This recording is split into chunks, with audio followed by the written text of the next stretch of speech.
আমি ঘোষণা দিয়েছি, যদি আল্লাহ কবুল করে, আপনারা যদি সিলটা ঠিকঠাক মতো পিটাইতে পারেন, আপনার ভোটটা যদি সমর্থনটা যদি ঠিকঠাক মতো দিতে পারেন, 90 দিনে দুর্নীতি এবং চাঁদার কবর রচনা হবে, 60 দিনে মাদকের কবর রচনা হবে। যদি না পারি, মাপ চেয়ে আপনাদের কাছ থেকে বিদায় নিয়ে নেব। আসসালামু আলাইকুম ওয়া রাহমাতুল্লাহ। সম্মানিত ভিউয়ার্স, আজকে জামাত ইসলামের নেতা, প্রথম সারির নেতা ডক্টর শফিকুল ইসলাম মাসুদ, সাবেক শিবির নেতা, তিনি আজকে যে বক্তব্য দিয়েছেন, আগুন ঝরা বক্তব্য, যেটা বাংলাদেশ সহ বাংলাদেশের বাইরে যেটা খুবই গ্রহণযোগ্য পেয়েছে, যেটা খুবই আলোচিত হয়েছে। আজকে এই বিষয়টা আপনারা দেখবেন। আজকের ফুল ভিডিওটি দেখলে আপনি বুঝতে পারবেন জামাত ইসলাম আসলে কোন ধাঁচের। জামাত ইসলাম দেশের জন্য কি করতে চায়, নিজের জন্য চাই কি দেশের জন্য চাই, ইসলামের জন্য চাই নাকি মানবতার জন্য চাই, সমস্ত বিষয়গুলো আজকে আপনি বুঝতে পারবেন। সঠিকভাবে আপনি ভিডিওটি দেখুন, দেখলেই বুঝতে পারবেন। আমি ঘোষণা দিয়েছি, যদি আল্লাহ কবুল করে, আপনারা যদি সিলটা ঠিকঠাক মতো পিটাইতে পারেন, আপনার ভোটটা যদি সমর্থনটা যদি ঠিকঠাক মতো দিতে পারেন, 90 দিনে দুর্নীতি এবং চাঁদার কবর রচনা হবে, 60 দিনে মাদকের কবর রচনা হবে। যদি না পারি, মাপ চেয়ে আপনাদের কাছ থেকে বিদায় নিয়ে নেব। 6 নং ওয়ার্ডের আজকের এই বেলাবাড়ি ঐতিহ্যবাহী উঠান বৈঠকের আমার অত্যন্ত শ্রদ্ধাভাজন পিতৃতুল্য মুরব্বী জনাব শুকুর আলী দাদা, যিনি তার স্নেহ, যিনি তার দোয়া আমাকে দিয়েছেন, আপনাদের সবাই পক্ষ থেকে দিয়েছেন। আমি কৃতজ্ঞতা জানাই তার প্রতি যে তিনি তাদের বাড়িতে আমাদের এতজন মেহমানকে স্থান দিয়েছেন। আল্লাহ তাআলা তাকে জান্নাতে যেন স্থান দেন। আমরা যারা এখানে একত্রিত হয়েছি, আল্লাহ যেন মেহেরবানি করে আমাদের সবাইকে জান্নাতে একত্রিত করে দেন। এটা বললে তো আবার কেউ কেউ বলবে যে আমরা কি বলেন? ইমানদারদের আলোচনা হবে, মুসলমানদের আলোচনা হবে, জান্নাতের আলোচনা থাকবে না? থাকবে না? না থাকলে বরং বুঝতে হবে আমাদের কপাল পড়ছে। ঘন্টার পর ঘন্টা মুসলমানরা আলোচনা করবে, সেখানে জান্নাতের আলোচনা হইতে হবে না ভাই? আমাদের টিউবওয়েল দরকার, রাস্তা দরকার, স্কুল দরকার, কলেজ দরকার, জান্নাত দরকার নাই? তাহলে 3 ঘন্টার একটা প্রোগ্রাম হবে, সেখানে টিউবওয়েলের আলোচনা হবে, গমের আলোচনা হবে, টিনের আলোচনা হবে, রাস্তার আলোচনা হবে, সেতুর আলোচনা হবে, নদী ভাঙনের আলোচনা হবে, তরমুজ রক্ষা করার আলোচনা হবে, ধান রক্ষা করার আলোচনা হবে। শুধু ইমান রক্ষা করা, জান্নাত রক্ষা করা, জাহান্নাম থেকে বাঁচার আলোচনা হওয়া লাগবে না? লাগবে না? এই আলোচনা করলে যদি আমাদের জান্নাতের টিকিট বিক্রি করা বলে, তাতে আমাদের কিছু যায় আসে? বরং যারা জান্নাত এবং জাহান্নামের আলোচনা করে না, তাদের থেকে মানুষ আস্তে আস্তে দূরে সরা শুরু করছে। কারণ আমাদের টিন যেমন লাগবে, গম যেমন লাগবে, রাস্তা যেমন লাগবে, জমি রক্ষা করা যেমন লাগবে, ফসল রক্ষা করা যেমন লাগবে, সেতু যেমন লাগবে, নদী ভাঙন রোধ করা যেমন লাগবে, তেমন আমাদের ইমান রক্ষা করা লাগবে। কারণ ইমানদাররা বিশ্বাস করে, ইমান যদি থাকে তাহলে আমাদের সব থাকবে, আর ইমান যদি না থাকে, দুনিয়া আমার সাথে থাকলেও কিছুই নাই আমার। আমাদের শ্রদ্ধাভাজন শুকুর আলী পেদা ভাই সহ সেন্টার কমিটির সভাপতি, আজকের প্রোগ্রামের ওয়ার্ড সভাপতি, ইউনিয়নের সম্মানিত সেক্রেটারি, আপনাদের প্রিয় নেতা, যুব নেতা জনাব হাসনাইন সহ শ্রদ্ধেয় ওলামায়ে কেরামগণ এখানে উপস্থিত আছেন। আমার সম্মানিত ভাইয়েরা অনেকেই এখানে উপস্থিত আছেন, সময়ের কারণে আমি আর সবাই নাম বলছি না। আমার সামনে যারা আছেন তারা মূলত মেহমান, প্রধান অতিথি মূলত আপনারা। আমি একা আসলাম, আপনারা কেউ আসেন নাই। প্রোগ্রাম সফল না ব্যর্থ? এই যে দেখছেন, আপনারাই পক্ষে আছেন আপনাদের। তো প্রধান অতিথি তাহলে তো আপনারা। আমি আমার প্রধান অতিথি আপনাদের কাছে অর্পণ করলাম। এবং এই সাথে এই কথাটাও বলি, এটা আপনাদের খুশি করার জন্য বলি নাই। আমি বহুদিন থেকে বলে আসতেছি, 53 বছর স্বাধীন হয়েছে, 54 বছরে আমরা আছি দেশ স্বাধীনের। আমরা এই 54 বছরে বহু এমপি বানাইছি, এবার আমরা বানাবো সেবক, আর জনগণকে বানাবো এমপি। একটা বছর একটু চেষ্টা করে দেখেন এই কথার সাথে মিল পান কিনা। এমপি হবে বাউফলের 4.5 লক্ষ মানুষ, আর একজন ব্যক্তি হবে তাদের খাদেম। ইসলামের সোনালী যুগে এটাই হয়েছে। মানুষ ছিল সেখানকার শাসক, খলিফাতুল মুসলিমিন ওমর ফারুক রাদিয়াল্লাহু তাআলা আনহু ছিলেন খাদেম। এবার আপনারা এমপিতে ভোট দেবেন না খাদেমে ভোট দেবেন? আমার মা বোনেরা অনেকে আছেন, মা বোনেরা শীতের মধ্যে কষ্ট করেন, অনেক দূর দূরান্ত থেকে আসেন। আমাদের বাউফলে এবার তো আলহামদুলিল্লাহ অনেক আওয়াজ উঠছে, তার মধ্যে একটা আওয়াজ উঠে গেছে। কি আওয়াজ উঠছে? দাঁড়িপাল্লা আওয়াজ তো উঠছেই, তার সাথে একটা আওয়াজ উঠছে, ভাইরা যা ভোট দেবে, এবার মা বোনদের ভোট কোনো দাঁড়িপাল্লা মিস নাই। এটা আমাদের একদম জানের শত্রুতে হেও বলে। এবং তারা একটু বলে দেয় আপনাদের, আমরা এটা উত্তেজনা ছড়ানোর জন্য বলছি না, তারা ইতিমধ্যে সিদ্ধান্ত নিয়ে ফেলছে যে তারা পুরুষদের টুকটাক ভোট দিতে দিলেও আমাদের মা বোনদেরকে নাকি এবার ঠিকঠাক মতো কেন্দ্রে যাইতে দিবে না। আমার মা বোনেরা এখানে আছেন, আমি শফিকুল ইসলাম মাসুদ, আপনাদের সন্তান, আপনাদের ছোট ভাই। যদি আমি বেঁচে থাকি আর এই ভাইয়েরা যদি আমার সাথে থাকে, আল্লাহ যদি আমাদেরকে সাহায্য করে, আপনারা ভোট কেন্দ্রে যাবেন, ভোট দেবেন, এবং আপনাদের ইচ্ছা অনুযায়ী এখানকার এবার সেবক নির্বাচিত হবে। এর মাঝখানে যদি পৃথিবীর কোনো সবচেয়ে বড় দেয়ালও দাঁড়িয়ে যায়, ওই দেয়াল আমরা ভেঙে টুকরো টুকরো করে ফেলব। কারণ আগামী ত্রয়োদশ জাতীয় সংসদ নির্বাচনের 12 তারিখ, এটা কোনো তারিখ না, এটা কোনো শুধু একটা ইলেকশন, শুধু একটা নির্বাচন না, এটা একটা যুদ্ধ। কেন যুদ্ধ? রাসূল করিম সাল্লাল্লাহু আলাইহি ওয়াসাল্লামের সময় তীর ধনুকের মাধ্যমে যুদ্ধ করে তখন ইসলামকে বিজয় করা হয়েছে। আজকে গণতান্ত্রিক পৃথিবীতে যুদ্ধ ছাড়া ব্যালটের যুদ্ধের মাধ্যমে তীর ধনুকের পরিবর্তে আল্লাহ আমরা দুর্বল ইমানদার, এই জন্য আমাদের জন্য আল্লাহ কি করে দিয়েছে? সহজ করে দিয়েছে যে তোরা তীর ধনুকের যুদ্ধ পারবি না তার তো ঠিক নাই, আমি তোদের জন্য সহজ করে দিলাম, যায় ব্যালটের যুদ্ধ করে অন্তত ইসলামটাকে কি করো? বিজয় করো। এবার এই 12ই ফেব্রুয়ারি ত্রয়োদশ জাতীয় সংসদ নির্বাচনে আমরা 12 তারিখে নির্বাচনকে কি শুধু নির্বাচন নেব, এটাকে যুদ্ধ হিসাবে নেব এবং এই যুদ্ধে আমরা বিজয় হবো ইনশাআল্লাহ। নারায়ণ তাকবীর! মা বোনরা সবাই কয়, ভাই বোনরা সবাই কয়। সম্মানিত ভাইয়েরা, আমার বোনেরা, ইসলামের জন্য আমাদের ভাইদের অবদান আছে, সাহাবাইগণের অবদান আছে, পাশাপাশি আমাদের মা বোনদের অবদান কোন অংশে কম না বেশি? বেশি। ইসলাম বিজয়ের জন্য প্রথম পুরুষরা জীবন দিয়েছে না মেয়েরা দিয়েছে? হযরত সুমাইয়া রাদিয়াল্লাহু তাআলা আনহা জীবন দিয়ে আমাদেরকে শিখিয়ে গেছেন ইসলামের জন্য প্রয়োজনে আমাদের ভাইদের পাশাপাশি শুধু নয় বরং সবার আগে আমাদের মায়েরা, আমাদের বোনেরা ইসলামের জন্য জীবন বাজি রেখেছে তারা। আমাদের তরুণের এখানে আছেন, আজকে শহীদ শরীফ ওসমান হাদির জীবনী এবং তার রুহের মাগফিরাত কামনায় আলোচনা। শহীদ শরীফ ওসমান হাদি একজন ব্যক্তি, তিনি দলের তেমন বড় কোনো দলও না, তার দলের নাম এখানেই হয়তো অনেকে বলতে পারবেন না। তার বয়স মাত্র 33 বছর। 33 বছরে তিনি বাংলাদেশের প্রান্ত ছাড়িয়ে গোটা পৃথিবীতে তার নাম তিনি ছড়িয়ে দিয়েছেন। নামের মাধ্যমে না কাজের মাধ্যমে? কাজের মাধ্যমে। তার মানে প্রমাণিত হয় পোস্ট, পদবি, ডেজিগনেশন, স্ট্যাটাস, এমপি, মন্ত্রী এগুলো বড় নয়, বরং একটা মানুষের জীবনে কাজই হচ্ছে সবচেয়ে বড়। আমি আপনাদের কাছে সন্তান হিসাবে বলছি, বিগত 15 বছর আমার নামে 350 মামলা দেওয়া হয়েছে। 4.5 বছর তার মধ্যে আমি শুধু জেলখানায় থেকেছি। কিন্তু মজার ব্যাপার, আপনারা জানেন কিনা শুনেছেন হয়তো, যে আমি আমার এই 350 মামলা জেলখানায় আমাকে গ্রেপ্তার করে নিয়ে যাওয়ার পর 7 মাসের মধ্যে এগুলো জামিন হয়ে গেছে, কিন্তু আমার থাকতে হয়েছে 4.5 বছর। প্রথমবার বের হয়েছি, জেলগেট থেকে গ্রেপ্তার করে আমাকে নিয়ে 4 দিন শুধু পিছনে হাত বেঁধে রেখে দেওয়া হলো। আমি বললাম আমার আইনজীবী জানে, বলছে পৃথিবীর কেউ জানে না, কারণ আপনাকে আর জেলখানায় বাসা তো দূরে কথা, আপনাকে জেলখানায় আর আমরা দেবো কিনা সেই সিদ্ধান্ত আমরা এখনো নেই। আমি বললাম এটা পৃথিবীতে মানুষের কি অধিকার? বলছে আপনাদের আবার অধিকার কি? 4 দিন রাখার পর আমাকে নতুন একটা মামলা দায়ের করে দিল। মামলায় উল্লেখ করা হলো রামপুরা ব্রিজের নিচ থেকে আমাকে ককটেল সহ গ্রেপ্তার করছে, অথচ আমাকে নিয়ে আসছে কোত্থেকে? জেলগেট থেকে আমাকে ধরে নিয়ে আসছে। এবার আমি নতুন করে হাইকোর্টের একটা অর্ডার করলাম, আপনারা অনেকে জানেন, নো অ্যারেস্ট নো হ্যারেস, অর্থাৎ এবার সে বের হইতে চাইলে তাকে যেন কোনো গোয়েন্দা সংস্থা, প্রশাসন তাকে যেন আর অ্যারেস্ট দূরের কথা, তাকে যেন হয়রানিও না করে। এক হাতে কোরআন শরীফ আর এক হাতে ওই কাগজটা নিয়ে আবার 3 মাস 4 মাস পর ওই একটা মামলা জামিন করাইতে আমার 3 মাস লেগে গেল। জামিন করানোর পর আরো 3 মাস পর আমাকে শুধুমাত্র কাগজটা পাইতে সময় লাগলো, বের হইলাম। আমি বলছি এই কথা এই জন্য ভাইরা, এই 6 মাস পর আবার যখন বের হলাম, এক হাতে কোরআন শরীফ দেখানোর জন্য নেই। ওই কোরআন শরীফটা আমি জেলখানায় বসে এত বেশি পড়েছি যে ওটা আন্ডারলাইন করে করে পড়তে পড়তে ওটার প্রায় শব্দগুলো আমার মুখস্থ হয়ে গেছে, যার কারণে ওটা আমার কাছে থাকলে ওটা আমার কাছে পরিচিত ছিল। আমি বললাম কারারক্ষীকে যে ভাই আমার কিচ্ছু নেওয়ার দরকার নেই, আমি শুধু আমার কোরআন শরীফটা নিতে চাই আর হাইকোর্টের order no arrest no harass এই কপিটা আমি সাথে রাখতে চাই। বলছি কোনো অসুবিধা নেই, এটা আপনি নিতে পারবেন। নিয়ে বের হয়েছি, আমার সামনে দিয়ে একের পর এক আসামি বের হচ্ছে, আমাকে বের করা হচ্ছে না। আমি বললাম ভাই আমার অসুবিধা কি? বলছে আপনি ভিআইপির মর্যাদা বুঝছেন, 3:30 নিয়ে গেছে, আমাকে সন্ধ্যার আগেও বের করছে না। আমার সব যেন নষ্ট না হয়, আমি রোজা ছিলাম। সন্ধ্যা যখন হয়ে যায় আমি বললাম ভাই রোজা ইফতারির তো সময় হয়ে যাচ্ছে। বলছি ইফতারি চিন্তা পরে করেন, বাঁচবেন কিনা তারই ঠিক নাই। কতটা অমানুষ হলে, কতটা পাশবিক চিন্তা থাকলে একজন মানুষ রোজাদার অবস্থায় তার সাথে এই ব্যবহার করে। ইফতারির ঠিক আগ মুহূর্তে আমার সামনে দিয়ে 5 জন 10 জন গ্রুপ বের হয়ে যাচ্ছে, আমাকে একা বের করার সিদ্ধান্ত নিল। তখন আমি বুঝছি সামথিং হ্যাপেন, সামথিং রং, কোন একটা প্রবলেম হয়েছে। আমাকে একা ডাকা হলো, নাম ঘোষণা হলো শফিকুল ইসলাম মাসুদ। 1 পা দিলাম গেটে, দেওয়ার সাথে সাথেই একজন আমার চোখ বেঁধে ফেললো, একজন পিছন থেকে আমাকে হ্যান্ডকাপ পরালো, গাড়িতে উঠালো। ফোনে বুঝতেছি আমি আলোচনা হচ্ছে যে আমাকে ক্রস ফায়ারের জন্য তারা প্রস্তুতি নিচ্ছে। আমি গাড়িতে উঠে বললাম যে ভাই আমার কাছে তো কোর্টের অর্ডার আছে, হাইকোর্টের অর্ডার। বলছে হাইকোর্টের অর্ডার রাখেন, আপনার হাইকোর্টের অর্ডারের পাওয়ার হচ্ছে 1 বিঘত আর আমাদের পাওয়ার হইলে পুরো হাত। ওই আলোচনা করে লাভ নাই, রাখেন ওটা। আমি বললাম ভাই রোজা ছিলাম, একটু পানি দিলে ভালো হয়। বলছে মাসলেন না, পানি খাবেন, খাওয়ার সময় আছে, যদি বাইচা থাকেন খাইতে পারবেন। আমার ভাইয়েরা, আমি সেই অবস্থাতেও জেলখানায় থেকে এই বাউফল এই কালাইয়ার জন্য যখন রমজান মাস আসতো, ঈদের সময় আসতো, কোরবানির সময় আসতো, আমি ভাইদের সাথে আলোচনা করে এই এলাকার মানুষের জন্য আমি চেষ্টা করেছি আপনাদের সাথে থাকার জন্য। আপনারা আমার জন্য অনেকে রোজা রেখেছেন, অনেকে তাহাজ্জুদ পড়ে, আমার মা বোনের এখানে আছেন, আমার মাইকের আওয়াজ যারা শুনছেন।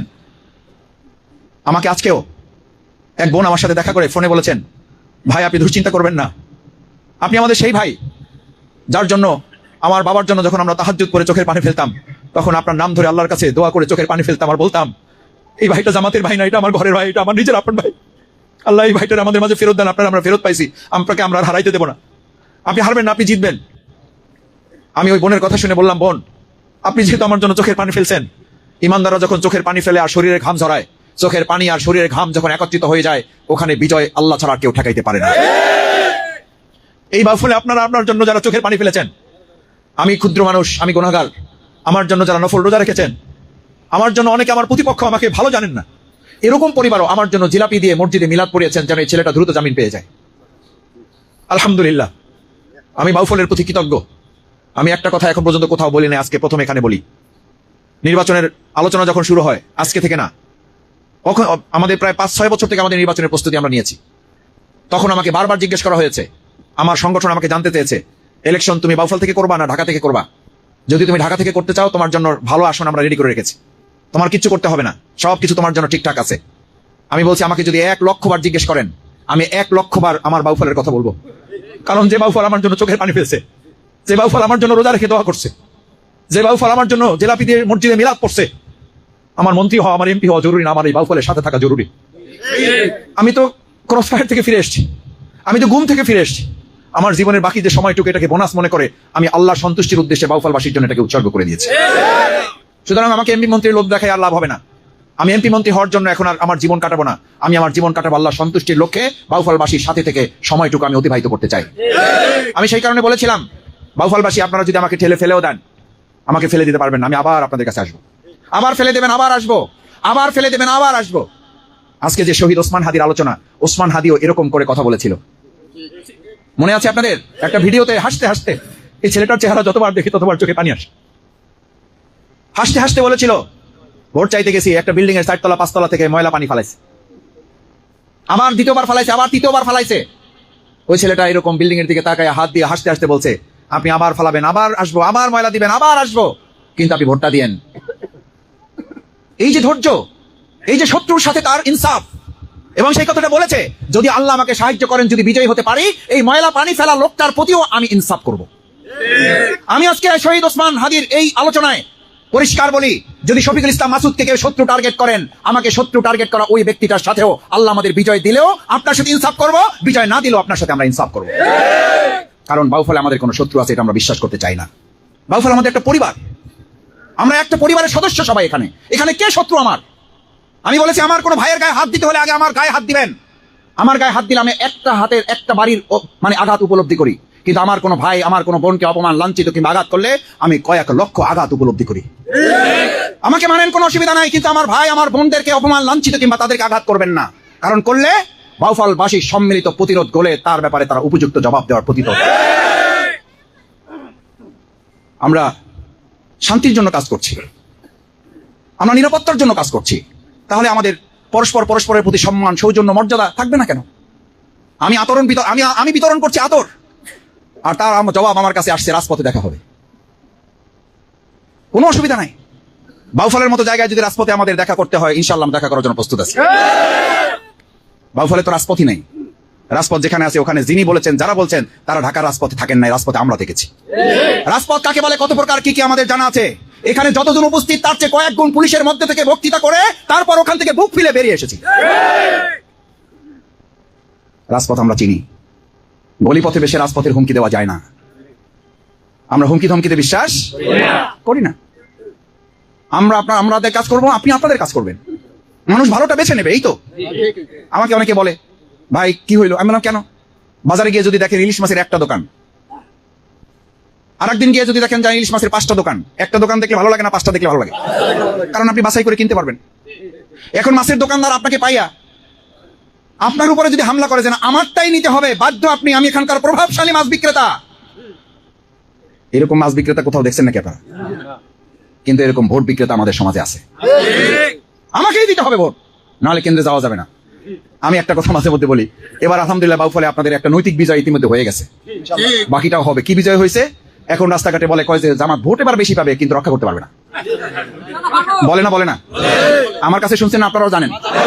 আমি যার কাছে কথা বলি, কয় মাসুদের ভোট নিয়ে চিন্তা করা লাগবে না, খালি রক্ষা করতে পারবে না। কেন? কইছে ওরা।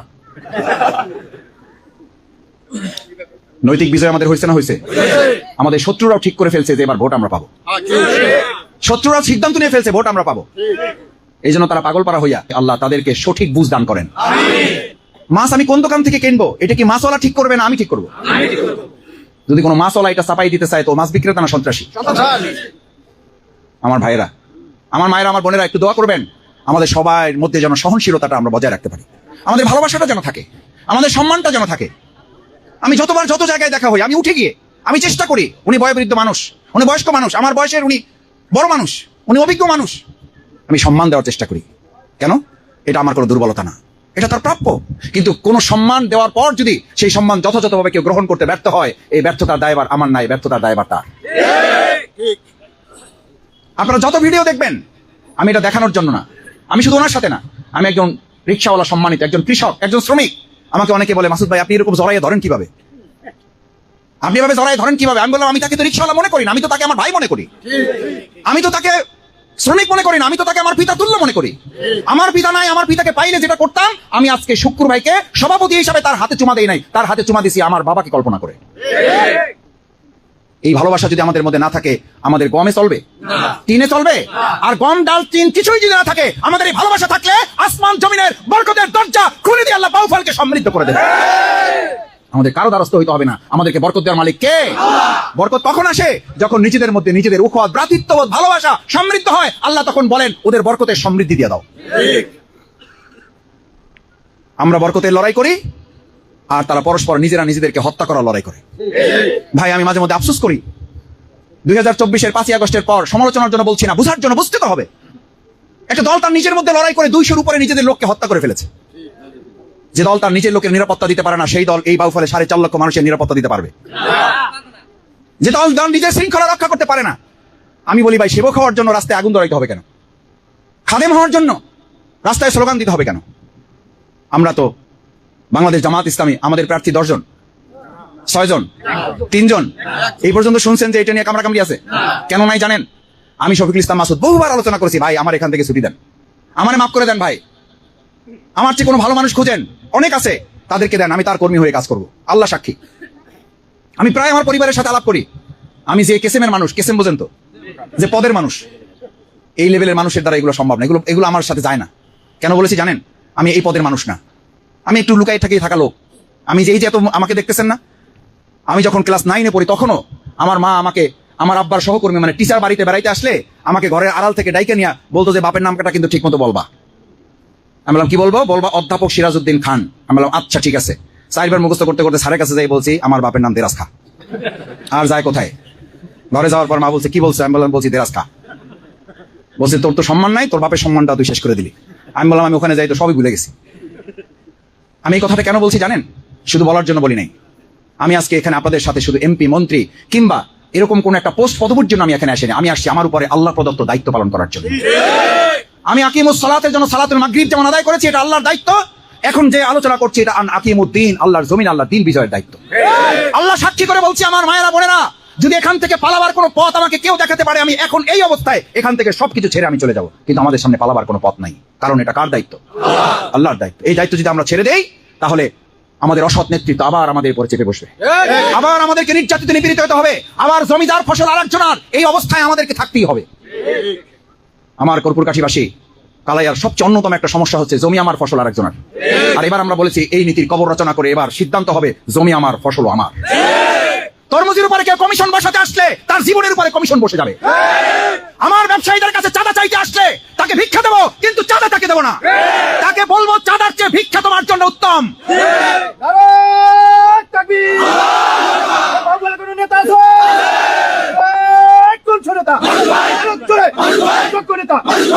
সম্মানিত ভাই এবং বন্ধুগণ, সম্মানিত ভাই এবং বন্ধুগণ, কালাইয়াতে আর একটা সমস্যা কি?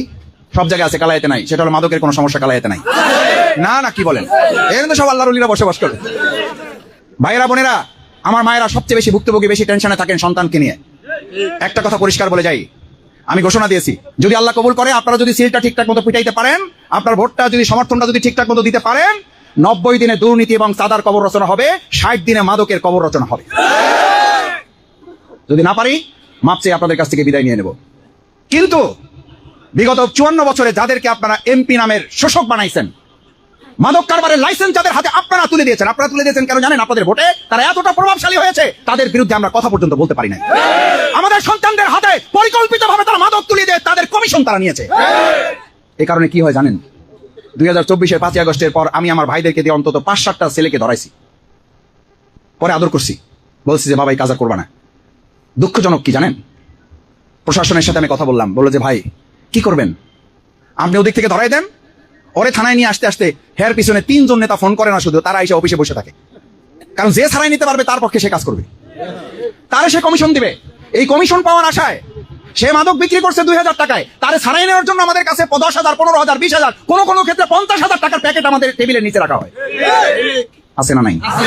আছে। পটুয়াখালীতে নাই, বাউফলে নাই, গলাচিপায় আছে। এইরকম নেতা যতদিন নির্বাচন করবেন, নিশ্চিত থাকেন আপনি ঠিক থাকবেন, আপনার সন্তান ঠিক থাকবে না।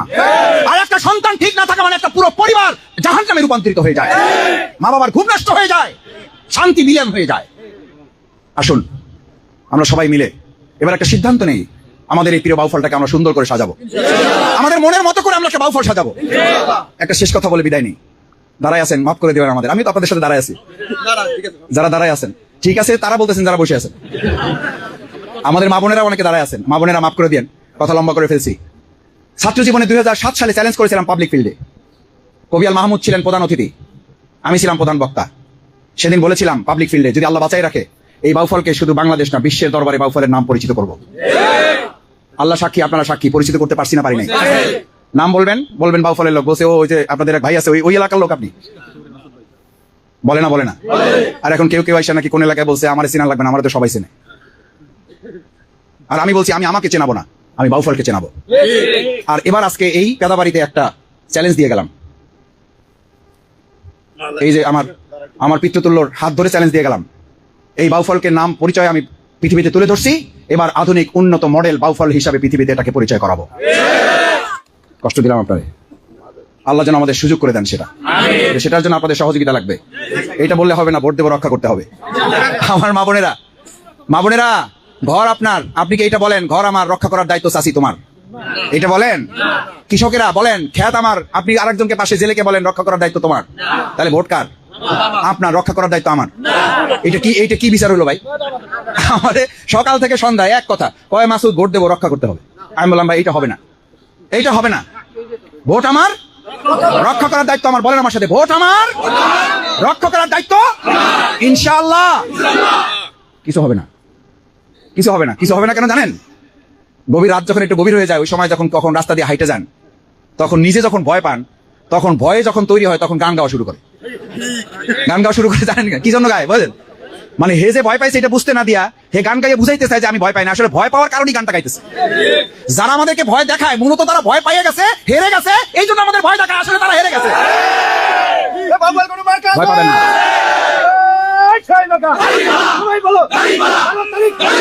ভয় পাবেন না, ভয় পাবেন না, আসলে ভয় পাইয়ে গেছে, ওই জন্য আপনাদেরকে এখন গান গাইয়ে ভয় দেখায়।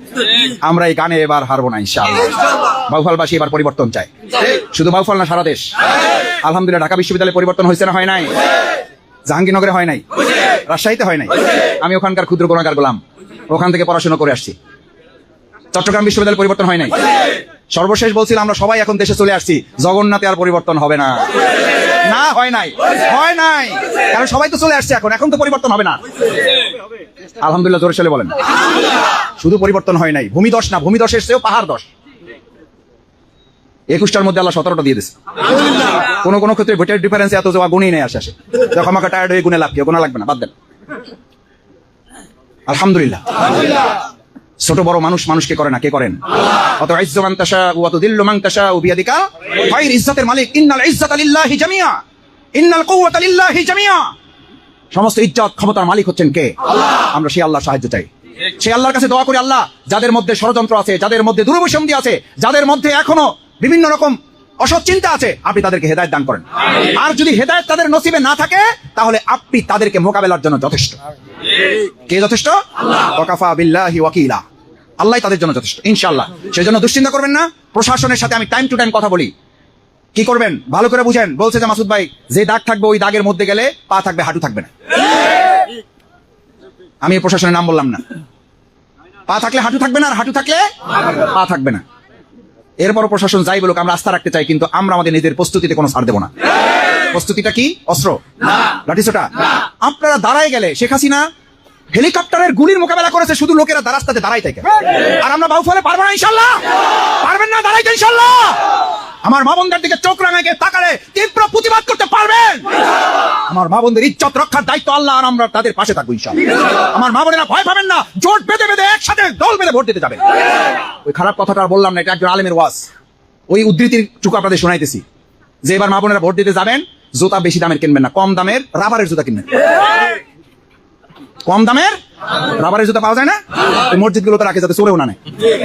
এই রাবারের জুতা কিনবেন মা বোনের এবার ভোট দিতে যাওয়ার জন্য। যদি কেউ সামনে এসে দাঁড়ায় চোখ রাঙায়, প্রথম খালি জুতা একটা হাতে নিবেন। ঘেউ ঘেউ করা কামড়ানো কুকুর দেখেছেন? ওরা প্রথমে একটু দাওয়া দেয়, এরপর যদি খালি মাটিতে এরকম হাত একটা দিতে পারেন, দেখবেন যেই পরিমাণে দৌড় দিয়ে আসছিল ওই পরিমাণে উল্টা দৌড় দেয়। মা বোনেরা খালি জুতায় হাত দেবেন, বাড়ি দেওয়া লাগবে না, খালি জুতায় হাত দেবেন, দেখবেন কুকুরের মতো উল্টা কিভাবে দৌড় দেয়।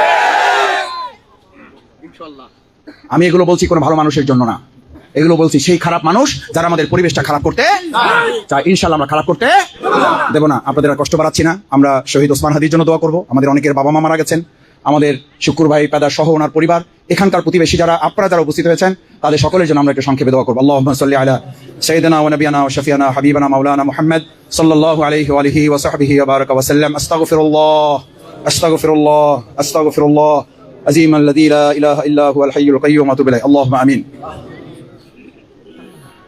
ربنا ظلمنا أنفسنا وإن